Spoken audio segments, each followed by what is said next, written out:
What up, y'all? This your boy Ace here, and welcome to Afternoons Delight. So, let's make this video right now, okay? Now, I'm gonna make a follow-up video to this maybe later in the month, maybe in May. I don't know when I'm gonna make that video, but I'm gonna make another video about the whole complexity of how Rhea's heel group should be set up, and if I think there should be a merger with Damage Control in the future, right? I'm gonna explain all of that in that video soon, so I'm gonna just kind of keep y'all on a cliffhanger. But right now, I actually want to go over just Candice LeRae and Indi Hartwell, right? So I had a chance to think about this for the last couple of weeks, right? And when I saw the picture on social media, so on Instagram, I think Rhea or Candice had posted a picture of them together, right? And it was one of those like photo shoot type pictures, but I don't think it was like this, we was just hanging out and we just happened to be together type picture. No, I think it was like a kayfabe picture, but it was like definitely letting you know that something might be on the horizon. So what do we know about Candice LeRae as far as like where she's headed, right? We do know that Triple H likes Candice LeRae. As far as like, I think that Triple H might be the main reason why she's even on the main roster right now. You know what I mean?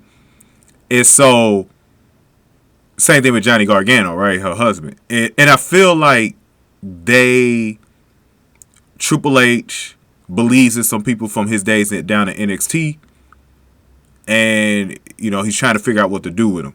I think he finally figured out Dakota Kai, right? Like, it took him a while to figure out Dakota Kai. Like, Dakota Kai was somebody, like, he figured out Io Sky before he figured out Dakota Kai. But, like, Dakota Kai was like a holdup for Triple H. He was trying to figure out, okay, what do I really need to do with Dakota Kai? You know what I mean? I put up with Bayley and Io, but what do I really do with her?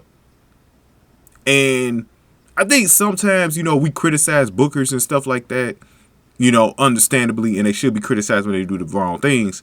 But I do think we got to give bookers some time to figure out their roster. Like, it's harder when you're the actual booker of a company. Like, we could say all we want to say.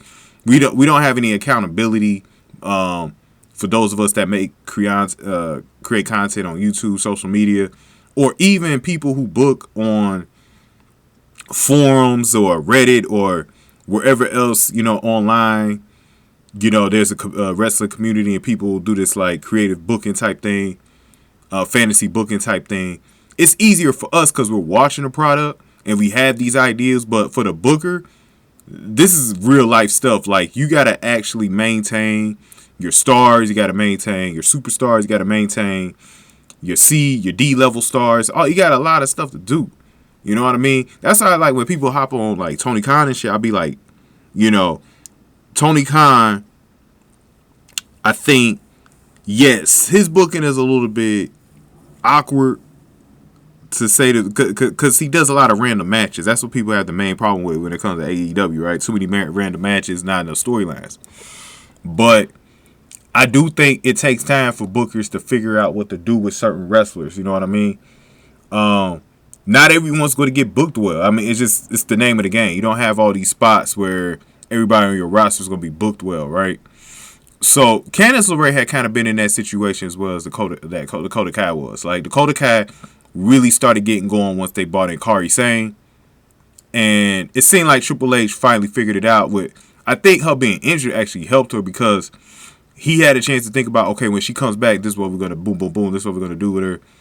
And there was probably some long-term booking there where, let's put these three Japanese girls together, Kairi Sane, Asuka, Io Sky, and let's throw out Bayley, and let's have Dakota Kai lead them for a little bit, and then we're going to do a swerve with Dakota Kai in the future, right?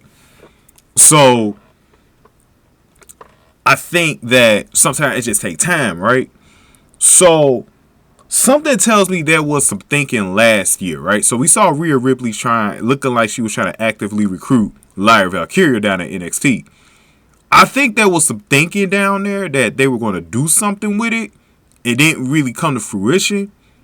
And basically what happened is it gave Lyra a chance to stand up to Rhea and go against her, get the rub, and then she got the rub off of Becky. It kind of really established Lyra Valkyria, who I noticed at HBK and maybe even Triple H is really high on, right? So I expect Lyra Valkyria to have a successful main roster career when she comes up to the main roster in the future.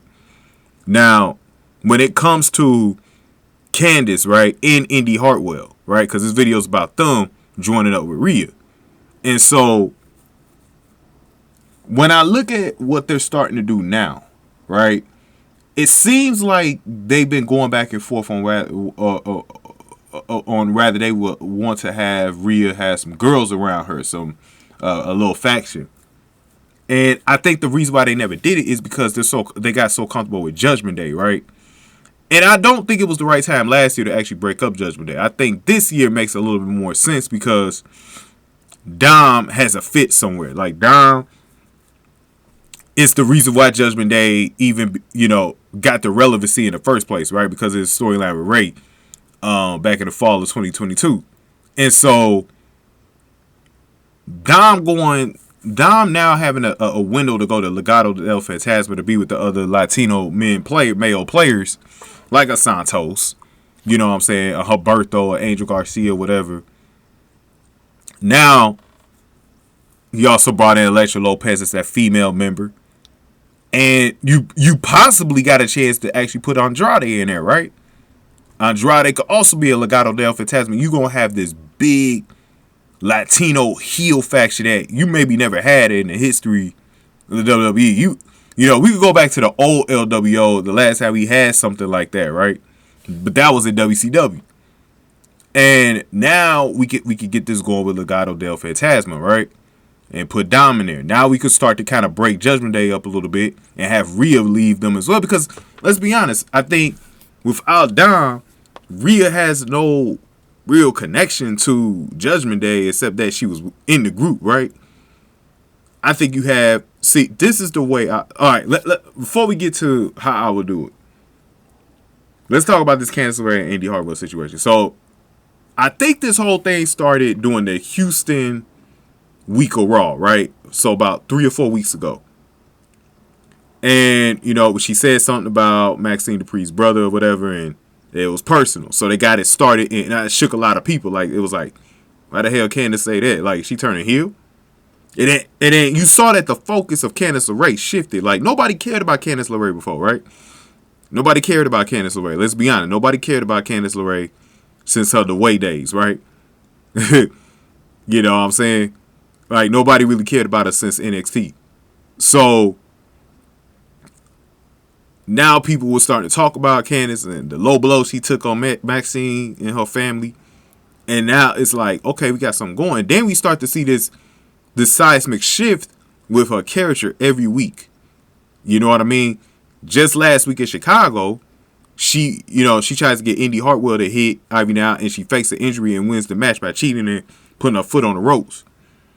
Then this week, they lose. So, wait, after that, let's go back to the Chicago week. So, on Raw Talk, we have Ivy and Maxxine talking to Indi about Candice, and they start criticizing Indi because she's defending Candice to him, talking about, I don't know what happened to her, she's really not like that. And Candice and Ivy had a problem with that, with her defending her, and they said she's got to choose, putting Indi in this monkey in the middle position. And I love it, because now this is your opportunity to turn Indi heel, right? Because she's got to make a decision. I'm gonna stay a face and I'm gonna stay with the locker room, or I'm gonna go against the locker room. I'm gonna ride with Candice, right? So Indi being younger than Candice by like more than 10 years, right? I think in age. I think because like what is Candice like? I'm 36.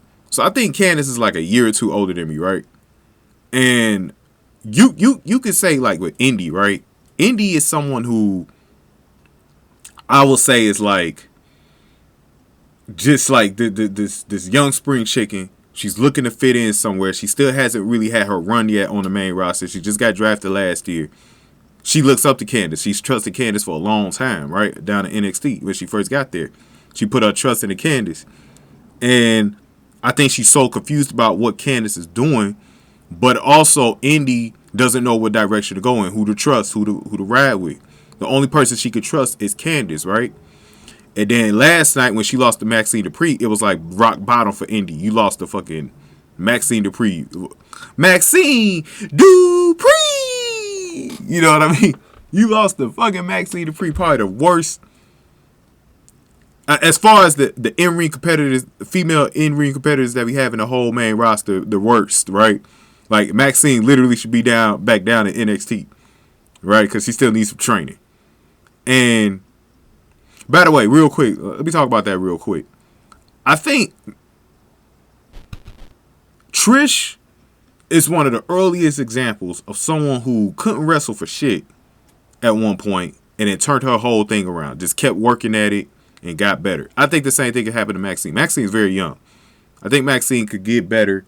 I do wish she did go down to NXT and actually had a full run down there, because she just needs to work on her in-ring ability. You know what I mean? But I think it's too late now. You got her with Alpha Academy. She's kind of established. She's starting to form this friendship with Ivy now that I'm liking. But I just hated that they put her out there, because it's like, you know, she's getting exposed. You know what I mean? But I'm not here to talk about Maxine's in-ring ability. I do like Maxxine as a character, though. I think she's very driven. And I think she'll get better. She's young. You know, I'm not really worried about her when it comes to in-ring. She can always get better. But yeah, so Candice was like, you lost. She told Indi, like, you lost to Maxxine Dupri, right? And, like, it was like an embarrassing thing for Indi. And Indi looked stupid in the ring. Like, when she was telling her that. Like, she looked like she was shocked that she lost, and then she looked stupid, right? And it got me to thinking, like, you can use this to your advantage. Now, I like this, you cooking with oil grease. And I kind of feel like Triple H has gotten better as a booker, too, right? Like, because I think he struggled at one point, like, with his consistency booking. But I think he's even gotten a little bit better over time. Because I've known some different things about Triple H's booking. He's starting to tell better stories. And maybe The Rock is helping with a lot of this. I don't know. Maybe some good writers that Triple H is with. But I've definitely seen some improvements from the time that Triple H got in there through now. Maybe because Vince isn't there anymore. Maybe it's getting a little better. I don't know. But this is definitely something I didn't see from, like, Triple H earlier in his career. Like, the little details like this that he's starting to leave behind. Like, Candice just mouthing off at Indi, like, making her embarrassed about losing to Maxxine Dupri. I love that detail right there, because now you could build that up going forward. You could light a fire in Indi where she feels like, damn, I actually lost to Maxxine Dupri. And so what I think they should do is they should build this whole thing up where Indi wants to please Candice LeRae, right? She'll do anything, because that's the one person fucking Indi trusts backstage is Candice LeRae. She feels like Candice LeRae is her ride or die backstage, right?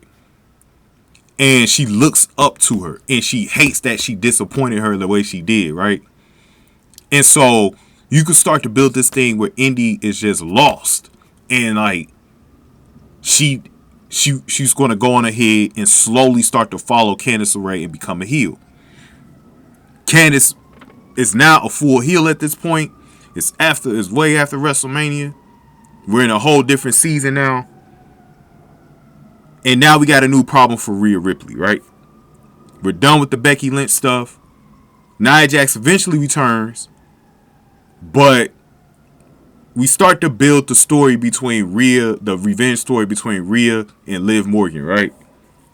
Liv Morgan wants her revenge, and she just starts becoming this nuisance of a problem. So with Rhea, she's been champion since last year. She's starting to get on that Roman Reigns type run, that Gunther type run, right? Where she's got the belt for a long time, for over a year. Nobody has been able to touch her. Nobody can touch her, right? So they need to start putting Rhea in this power position, right? Where a lot of these little problems, like a Liv Morgan, could start to become something that's where Rhea is becoming too big, right? And she can't be handling these little problems now. Liv Morgan's starting to become a little nuisance to her, a little agitator. She's starting to try to beat her up every chance she gets. And Rhea's like, I've been through this with Becky and Nia not that long ago.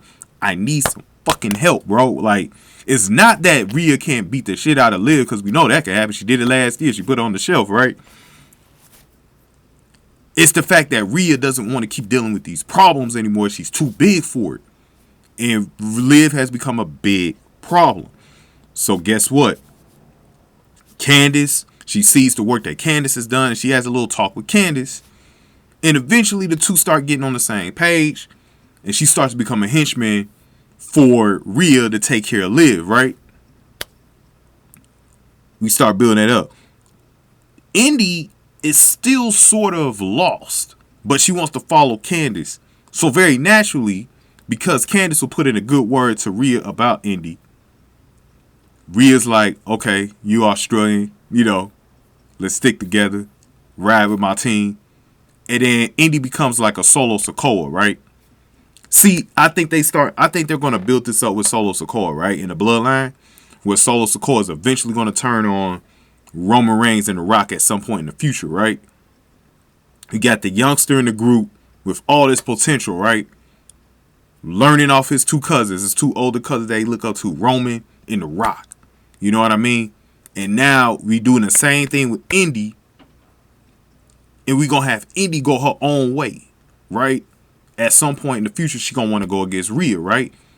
She because you told the story last summer when you actually had Indi on screen saying that I've been following Rhea since I was a teenager or whatever, right? And I'm trying to become the #1 star out of Australia. What's one way for me to do that?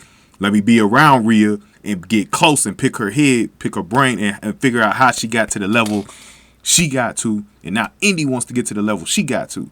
It's almost like what they did with Dakota Kai and Bayley too, because Dakota Kai followed Bayley for over a year or a year and a half, and it just kind of picked her brain and then turned on her, right?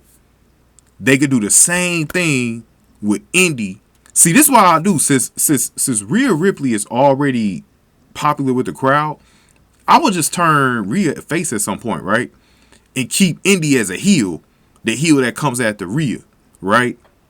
Like, she's this nasty little son of a bitch, right? Like, you start to turn Indi into this nasty son of a bitch, right? Like, ruthless as hell, right? Just like they did with Rhea. You know what I mean? You don't have her do the whole Tato Paxi thing where she's trying to become a liar Valkyria. Like, nothing crazy like that. You just have her where she just, like, she saw how Rhea got to the top, and she sees how she's staying at the top. And then at some point, you start to do this storyline where Indi, because this goes back, I think Indi was one of the original players that I had in this faction idea that I had early last year, right? For those guys that's OGs on my channel, y'all know when I make this video, when I was talking about how Indi should take the group away from either Bayley or Carmella before she had a baby, but she had like an injury, right? Then she went into maternity leave or something like that. I forgot how that thing went with Carmella last year. And I think I said Trish too. Because I said you have Indi Hartwell eventually take the group away from these legends, right? And I'm thinking they should do this storyline here where Indi takes fucking whatever Rhea's building up. Because I want Rhea to have like a super faction, right? Like at least 6-7 members. And we'll get to that. I just want to focus in on Candice and Indi first. I don't want to talk about the other members just yet, right? How they could really form this thing up. But you're going to start with Candice and Indi, right? Candice is there for Indi to piggyback off of. They're out here. They're ruthless as hell. They're beating up motherfuckers just like you saw with Damage Control last year. They're beating up everybody. Doing anything that Rhea wants them to do. Rhea's like Roman Reigns now. You know what I'm saying? She got these puppets. And she got them doing whatever the hell she wants. You know what I mean? And now we do that. We do that, right? We do that. Because another thing I was thinking of too was, how about we do Damian Priest and Rhea in the same group together? Even though they haven't been on the same page, they start to think of some things like, man, I'm going to get myself away from Finn Balor and JD McDonough, right? And because there's some dudes down in NXT that they can align themselves with, like I'm talking about Finn Balor and JD. We'll talk about that in another video. But you can have them kind of like separate off into their own little clique, right? But I think if you had Damian Priest and Rhea lead a female group, that shit'd be awesome, right? That shit'd be awesome. Because now you kind of put Damien into the position that Rhea was in an all-male group. Damien's now the head of a female group, right? With Rhea. You had them two leading Candice and Indie to start. They're doing all this to gain power, right? So you kind of building the same thing you have with the Bloodline, but you're doing it with this group for the women's division, right? And then Rhea wants some power down in NXT as well, so she starts recruiting some NXT girls. But the main thing is that, because I think I'm putting too much in y'all head, so I want to slow down a little bit. The main thing here is that you start to build this story where Indi Hartwell wants to be Rhea Ripley, right? Wants to be where she's at, wants to represent Australia as one of the dominant, like, she wants to be in the picture of those debates. When it's all said and done, who was the greatest female Australian wrestler of all time? Was it Rhea Ripley or was it Indi Hartwell? Right? And you start to build this storyline between those two. And you do it this way. Have her in the same group as Rhea. You know what I'm saying? They take care of the Rhea. They take care of the Liv Morgan problem. Let's say they stretch this all the way out to like SummerSlam. Rhea finally has that match with Liv Morgan at SummerSlam. In Cleveland or whatever. I think it's going to be in Cleveland this year, right? You start to build that storyline, right? And you can even do something where, okay, Alexa Bliss, when she comes back, she goes into this group as well. And then towards the tail end of this like storyline between Rhea and Liv, Alexa starts to become a problem for Liv. And you start to build that rivalry between Alexa Bliss and Liv. And you could potentially do that storyline on its own after Rhea's done with Liv, right? And maybe you have Liv get the rub over on Alexa so that Liv could get a big win, right? So, in my thinking, and this is another thing I was thinking of too. Let's say you build up Bianca and Jade or whoever you want to have the tag team. Maybe you even put Naomi in there. I don't know, Naomi left because she was in the tag team, right? But you actually make them champs though, right? And they're like a powerful team. Like for the next few months, they're like a powerful team. And then Indi, and then somebody's got to get the rub off of them, right? So I'll be building up Indi and Candice all this time, and then Indi and Candice gets the titles off of them. I think that'd be some good ass shit, right? See, now you starting to make it to where Candice and Indi are mattering in your company, right? They're not afterthoughts, right? People really paying attention to them. Because remember, you got Sonya Deville coming back pretty soon too. So you got a lot of things you could do as far as like little matchups, bro. Little storylines, bro. But you got it to where Candice and Indi are becoming a force, right? They're becoming a force. Just like Rhea. They're becoming a force. Rhea's building them up. Then she's getting more members in the team. You know what I'm saying? And she got this shit set. Her and Damien got this shit set. Right? Right. They got this shit. They got this shit really lined up right. You know what I mean? It could be Judgment Day 2.0. You know what I mean? You could keep the Judgment Day stuff with Rhea and Damien. You know what I mean? Because like I said, I had Finn and JD do their own thing, right? Without Judgment Day. You know what I mean? Like you already got, like Candice has purple hair, right? I mean, you already got the colors down, man. You know what I mean? Like shit. Indi got jet black hair, bro. So you got black and purple with those two lining up with each other, wearing the purple and starting to wear purple and black every week. You know what I mean? Like, bro, I mean, you got this shit, bro. You got this shit, bro. I mean, bro, I think this shit would be great, man. Cause in the background, you building that story of Indi chasing Rhea, bro. I mean, it's one of the greatest things you can do. It's one of the greatest things you can do, man. Let's see if they go. Let's see if they ride with that. I wanted to make this video just to get, kind of introduce that to y'all, man, because I felt like I needed to make a longer video for it. So hopefully I get a chance to put this video up tonight. But give me your thoughts, man. Give this video a like, share, subscribe, y'all. Thank y'all for watching. After News to Light.